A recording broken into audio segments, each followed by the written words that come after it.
Yo, what up, Street Dogs? Eric Kim. All right, Turbo Thought. So, this is a pretty important thought. Maybe one of the most important thoughts I've had in my life. And essentially, the basic thought is the point of life isn't about happiness, nor optimizing for your happiness or maximizing your happiness. Now, what does this mean?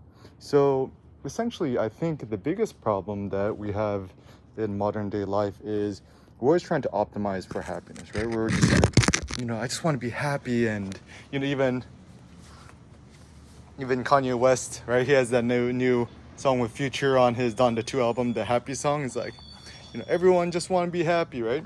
And even Aristotle said, what every man strives towards or wants for the sake of it is happiness. And I don't actually think this is the case. So I think this is the problem. A lot of people get misconstrued notions of the difference between happiness and physiological strength, right?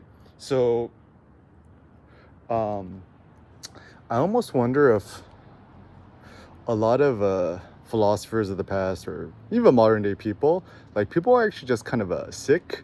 And when I say sick, I mean like physiologically unwell. So for example, if you look at people who are obese or overfat or whatever have you, the big issue is when your metabolism and your insulin regulation is not optimal, what actually happens is it becomes kind of actually a disease where metabolic syndrome is a real thing. And also just modern day living and society, we're indoors all day, we're not in the direct sun. I think a lot of us also just this is so funny because Europeans always make fun of Americans and criticize us for oh, you guys are so fat and lazy, you guys never go out and walk around. But then if you took any Parisian and stuck them in Orange County suburbs without sidewalks and no local coffee shop they could walk to, they wouldn't be complaining as much. Even a lot of philosophers, I wonder if because they lived in places with poor weather and had poor health, that's why they're just essentially grieving a lot. So essentially there's lots of factors at play. First and foremost, kind of the sociological one, where modern society causes us to be physiologically unwell. And actually happiness is kind of a marketable product that's kind of sold to us. So for example, it's you just buy this X, Y, and Z thing, you buy a house, you own X amount of money, then you'll be happy. And then no one ever asks first of all, I've never met anyone who's happy. And then secondly, once people are happy, what do they do with the happiness? Is the goal to just keep augmenting your happiness, whatever? And there's been certain times in my life where I've been 100 quadrillion% times happy, super well, whatever. Even the notion of wellness, I think, is overrated. Maybe it's hyper well. We want to become hyper well. And, but anyways, comes back to physiological health. So, basic thoughts, right? Sleeping well, last night I actually slept pretty good, whereas 2 or 3 nights ago I slept horribly. And the night where I slept horribly, essentially your whole day is miserable. You can't do nothing, you're just kind of you feel kind of shitty, right? And so even a lot of people who are physiologically depressed, I wonder if actually it's because a lot of it just could be poor sleep. And and this is kind of the negative virtuous circle where you're anxious and tired and whatever, and therefore you stay up watching Netflix, but then that kind of hyper mobilizes your mind, so you can't sleep, and therefore the next night you can't sleep even more. And then what you do is you try to smoke some weed or relax in some other way, and then you become dependent on that.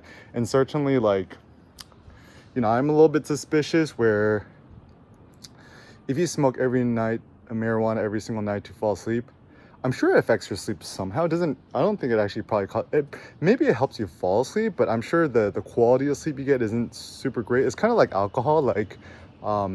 you drink alcohol and that actually impairs your sleep. And so I think in life, then a more virtuous, better goal is to maximize your physiological health.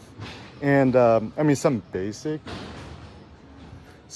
thoughts I had is, spend as much time out in the natural sun as much as possible.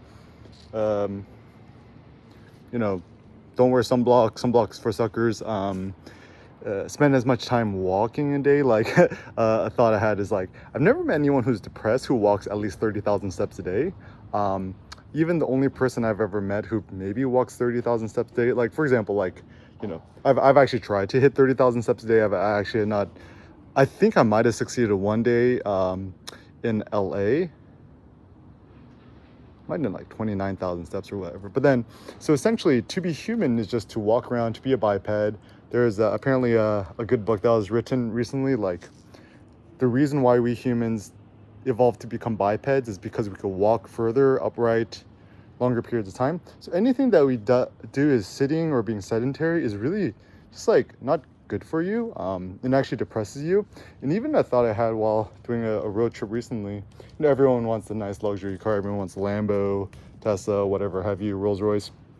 But still the downside is no matter how expensive your car is and how nice it is, you still have to sit on your butt, right? And the sitting on your butt actually, I think, shuts your physiology down. Probably the best thing I've done with computing is doing a standing desk on my laptop. But even the downside of using a laptop standing desk is that you're typically indoors and you can't really move around. This is why I actually really like the iPad. I'm using this, the iPad Pro, the ultra wide mode, is that you could walk and talk and you could kind of think freely. And so, and this is actually why the notion of being able to work remotely or not work in an office or being nomadic or self-employed or whatever is so interesting to me, is that like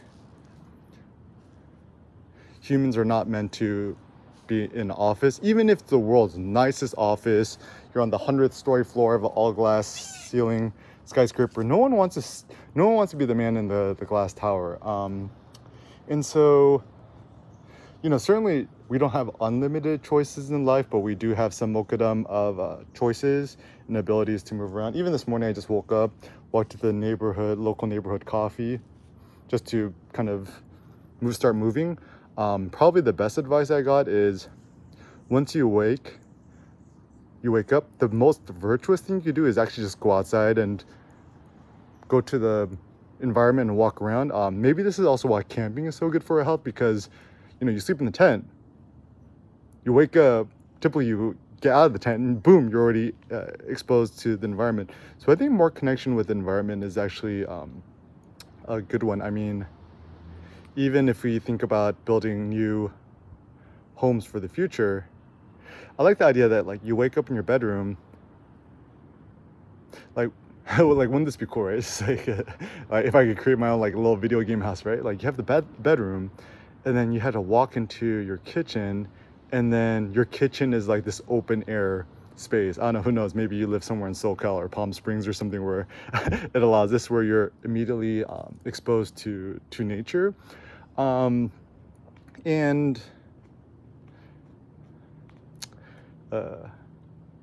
this is a tricky thing too, right? Because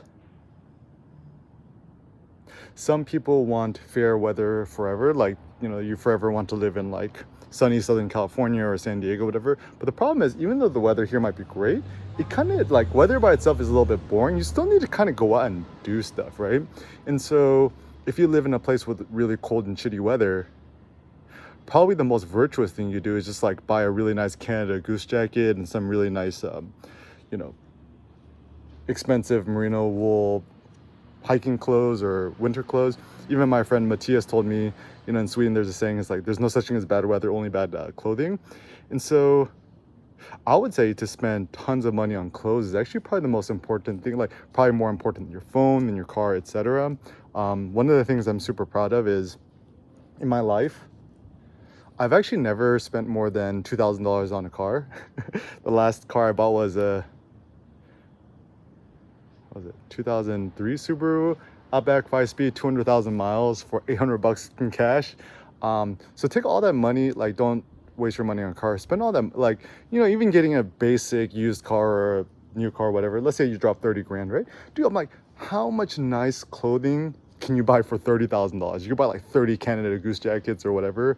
And so so spend more money on that. And also, like, people are like, oh, don't go to a coffee shop, it's a waste of money and stuff like that. I actually think it's more virtuous to go on a walk to a coffee shop, spend money. Like, a pro tip is when spending money on coffee and other stuff, I would actually say just use cash. I mean, this is the irony is whenever I spend cash, it actually feels quote unquote free. Whereas when I use on my credit card, I feel like I'm being tracked or something. I actually kind of don't like it. And also the nice thing is if you cash, you could often tip the people who work there, and then so there's already this social communication good. Cash is good. And yeah, and I think focus on your physiological strength. For me, I have a passion for working out in the gym because to me it's like my personal Zen meditation. I think for me, powerlifting is actually more about meditation, a Zen thing than anything else. You don't need to work out more than 3 times a week, maybe even 1 time a week. Like if you wanted the minimum viable powerlifting regimen is only go to the gym once a week, maybe even once every other week, once every 2 weeks, and just attempt a 1 rep max sumo deadlift. And that's pretty much probably like the Occam's razor of the most maximum bang for the buck. Because I was thinking the whole like 90-10 split, right? It's like 90% of your gains come from 10% of activities. And if there's one lift or thing that fully mobilizes almost your whole body and your mind, it's probably the deadlift. Even squats are hard, but I found that the mental hype and the focus you need to do a deadlift is actually much more rigorous than a squat, and certainly more than a bench press. I mean, I still like to go to the gym probably more frequently. For me, it's just more fun. So whether it be like 1 rep max squats or deadlifts or dumbbell presses off the floor bench presses or whatever. And even powerlifting is kind of more of an ethos. It's more of it's less about trying to get super duper swole. It's more about testing your own personal courage to see the maximum amount of weight you can lift at once. And yeah, and it's fun. So I would just say, yeah, spend more time outdoors, spend the minimum time indoors as possible. I'm a huge fan of the iPad. Get an iPad Pro. If you're thinking about it, just buy it. If you don't like it, just return it. Get the smaller one. Don't get the stupid big one. Also, something that's actually made me happier is the less time I spend on my phone, the happier. So whenever even I go to the park with my son Seneca, I put my phone in the glove compartment and I'm 100% focused on him.